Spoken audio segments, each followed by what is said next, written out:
Hi friends, నేను ఈరోజు దొండకాయ ఉల్లికారం చేశానండి. దీనికి నేను ఒక హాఫ్ కేజీ దొండకాయలు అయితే తీసుకొని క్లీన్ చేసి పెట్టుకున్నాను. మనం గుత్తి వంకాయకి ఎలా అయితే కట్ చేసుకుంటామో అదే మాదిరిగా దొండకాయ కూడా కట్ చేసుకొని ఉంచుకోవాలండి. ఇక ఇలా నాలుగు వైపులా ఇలా కట్ చేసుకోవాలి. నేను పెనంలో ఒక సరిపడగా ఆయిల్ వేసుకున్నానండి. దాంట్లో మనం దొండకాయలన్నీ వేసుకొని కొంచెం సరిపడగా సాల్ట్, కొంచెం కరివేపాకు వేసుకొని మనం సాల్ట్ బాగా కలిసినంత వరకు కలుపుకొని కాసేపు మూత పెట్టుకొని ఉంచుకోవాలండి.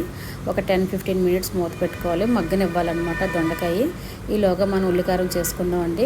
ఒక పెద్ద సైజు అల్లం ముక్క, ఒక వెల్లుల్లి, ఒక పెద్ద సైజు ఉల్లిపాయ, ఒక పెద్ద సైజు టమాటీ, ధనియాలు, జీలకర్ర, నేను ఒక 10 ఎండుమిర్చి తీసుకున్నానండి, నానబెట్టి వేసుకున్నాను అనమాట.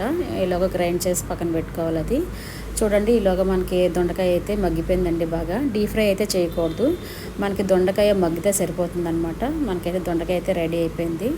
మనం ఉల్లికారం చేసుకున్నాం కదండి పేస్ట్ని, ఈ పేస్ట్ని మనం ఇప్పుడు దొండకాయలో వేసుకోవాలన్నమాట.